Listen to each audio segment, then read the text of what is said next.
Siap tak siap, suka tak suka, kau akan didatangkan. Apa yang akan ditanya oleh Allah? Perbuatanmu, amalmu. Malam ini kita menyadarkan diri kita, terlebih lagi yang berceramah, jangan kau hanya sampai menyampaikan ayat saja. Hai Abdul Samad, apakah kau yang bicara itu hatimu sudah hidup?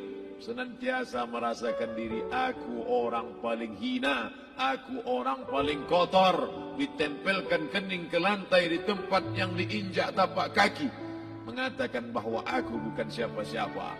Umur diberikan Allah 40, 60, 70. Berapa yang kupakai untuk menolong agama Allah? Berapa yang kupakai untuk mengingat Allah? Mata, tangan, telinga, kaki akan diminta tanggung jawab di hadapan Allah. Dulu dibangga-banggakan, dihormati, dimuliakan. Yang kami muliakan Al-Mukarram, Al-Ustaz. Tapi pada saat tiba masanya, yang kita bawa tak lain tak bukan innallaha la yanzuru ila ajsamikum. Allah tak menengok badan, fisik, bentuk tubuh, baju. Ini sampulnya saja. Wala ila suwarikum, Allah tak menengok rupa, wajah. Walakin yanzuru ila qulub.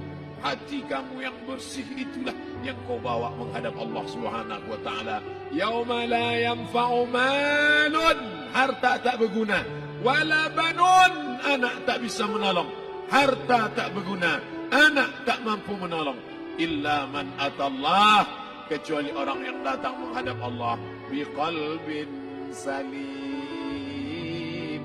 dengan hati yang bersih, hati yang tulus, hati yang memercikkan cahaya iman, hati yang bersih dari hasad, busuk hati, sum'ah, riya, takabbur. Itulah yang menolong di hadapan Allah Subhanahu wa taala.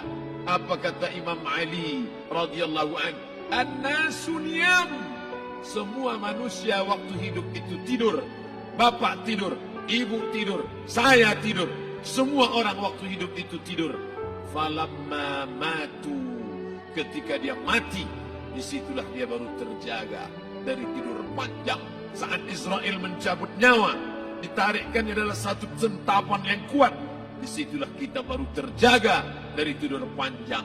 Betapa aku meninggalkan salat, betapa aku tak berzakat, betapa dulu kekuasaan.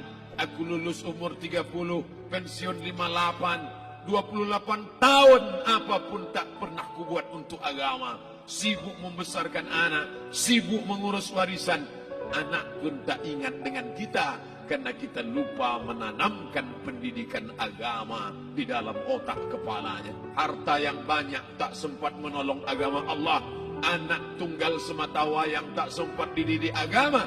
Istri meninggalkan dalam keadaan stres susah hatinya, karena dia tak diajarkan sabar menerima ridha ketetapan takdir Allah.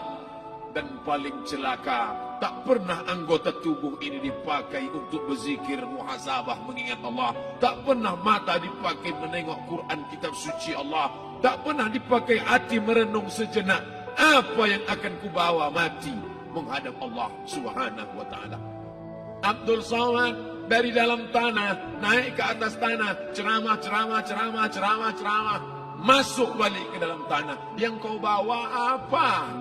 Baju koko tinggal, peci tinggal, pakaian kehormatan tinggal. Yang kau bawa kain tidak berjahit, disobek, kerak. Itu yang akan menyampul kulitmu, yang selama ini kau dimandikan, dibersihkan oleh ibumu dulu 60 tahun yang lalu. Sampai masanya kau lupa kapan kau dimandikan dulu.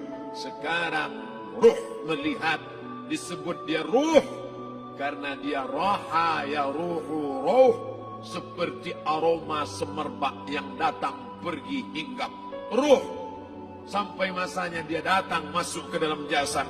Ruh sampai masanya dia pergi meninggalkan jasad. Malam ini dimuliakan Al-Mukarram Haji Abdul Samad LCMA. Kenapa Abdul Samad ini dimuliakan? Karena ruh hinggap sejenak sebentar, sampai masanya besok pagi dia ruh keluar dari dalam tubuh ini. Anak yang katanya ayahku sayang, istri katanya kaulah abang, Sampai masanya mereka tak lagi mau mendekat. Rumah itu saya yang buat, saya yang mengukurnya. Tapi begitu ruh sudah keluar dari badan, tidak satu pun semeter, sesenti, sejengkal, sehasta ada tempat di rumah itu untuk jenazah bernama jenazah Abdul Somad. Mana kawan, sahabat, andai tolan, anak menantu, teman sekantor, semuanya pergi meninggalkan. Yang tetap dibawa, kalau pernah kaki melangkah salat berjamaah di masjid, kalau pernah tangan mengusap kepala anak yatim, kalau pernah tangan mengucap subhanallah. Nanti di akhir tausiah kita akan berzikir, munajat, muhasabah diri, berdoa, mengenang apa yang akan kita bawa menghadap Allah Subhanahu wa taala. Datang malaikat membawa kain kafan dari cahaya, akan menyambut ruh yang mulia. Hadis riwayat Ahmad bin Ambal dalam kitab Al-Musnad.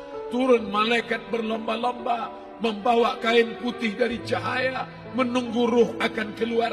Ruh menetes seperti embun di ujung daun. Daun tidak bergoyang, ranting tidak patah. Ruh menetes pelan, turun ke dalam kain kafan, dibawa malaikat ke pintu langit. Tak sabar mereka menyambut. Inikah dia yang selama ini berjamaah? Berapa banyak yang masyhur terkenal di bumi, malaikat tak mengenal dia. Ini roh siapa? Tapi ini bukan LCMA, dia bukan ustaz, dia bukan ulama, tapi imannya dalam, kekuasaan dipakai menolong agama Allah. Rohnya keluar di bawah, semua malaikat mengucapkan salam. Inilah orang yang selama ini kami tunggu-tunggu, catatannya sudah lama. Setiap pagi petang, malaikat subuh membawa catatan namanya, malaikat malam membawa catatan namanya. Kami merindukannya. Begitu orang-orang yang masyhur di langit, tapi tak dikenal makhluk bumi. Tapi ada sebaliknya, yang rohnya disentapkan, ditarik malaikat dengan begitu tarikan yang sangat kuat. Nabi bertanya saat Isra Mi'raj kepada mereka yang sudah mati ribuan tahun yang lalu, apa yang kalian rasakan? Yang satu mengatakan seperti tebasan pedang di tempat yang sama beratus kali. Yang satu mengatakan seperti kambing yang dikuliti hidup-hidup. Yang satu mengatakan seperti mata kail pancing ditarik dari kulit yang basah. Maka kita berdoa setiap selesai salat, Allahumma hawwin alaina, ringankan kami ya Allah, fi sakaratil maut, di saat sakaratul maut yang amat sangat menyakitkan itu. Di saat malam pertama di tempat yang gelap, di tempat yang tak pernah diimpikan oleh orang, tapi kita tetap melewati dan merasakannya. Perlahan-lahan cacing tanah, ular-ulat kalajengking akan menggerogoti kulit yang selama ini dimandikan, selama ini dipakaikan sampo yang mahal, selama ini dioleskan pelembab yang lembut. Tapi ternyata sebelum roh keluar jasad, setelah keluar, dia hanya akan menjadi santapan cacing tanah, hancur berkeping hari demi hari.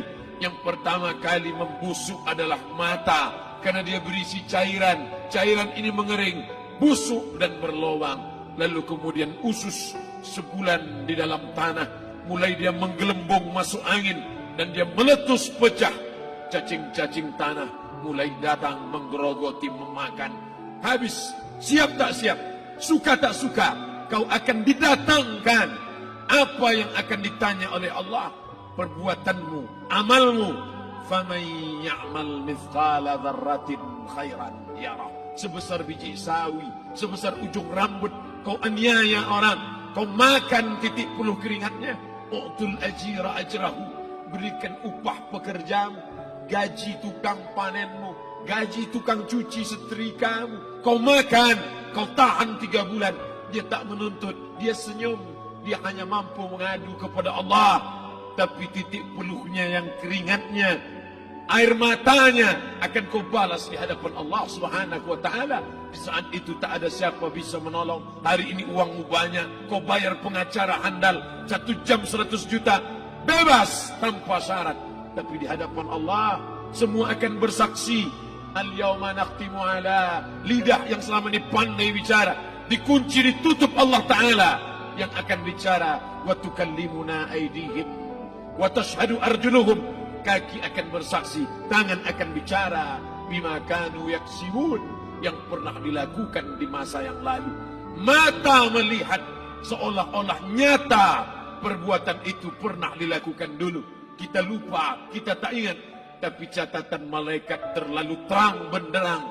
Wa in kullun lamma jami'un ladaina muhdarun, catatan dibaca sampai-sampai orang itu tak percaya. Ma li hadzal kitab, kenapa buku catatan saya ini la yughadiru saghiratan, yang kecil-kecil, wala kabiratan, yang besar-besar, ahsaha, semua tercatat dalam buku catatan yang nyata. Dalam surat Al-Isra apa kata Allah? Iqra. Hari ini kalau dikatakan Iqra, baca Quran, Iqra baca Yasin, malam Jumat Iqra baca surat Al-Kahfi, tapi sampai hari itu Yasin tak bermakna, Al-Kahfi tak lagi disuruh baca karena hidup sudah berakhir. Iqra, baca. Apa yang kau baca? Kafa binafsika al-yawma 'alaika hasiba, baca buku catatan amal. Sampulnya dosa, isinya dosa. Catatan kakinya dosa, sampul penutupnya dosa, bibliografinya dosa. Sampai ia pun tidak percaya, kenapa aku hidup hanya dosa saja. Saat itu dia mendengar teriakan azab, saat itu dia menyaksikan pekikan teriakan sakitnya siksa. Rabbana, ya Tuhan kami, farji'na, balikkan lagi kami ke dunia. Rabbana, ya Tuhan kami, absarna, mata kami sudah melihat azab, wa sami'na, telinga kami sudah mendengar sakitnya pekikan teriakan jeritan.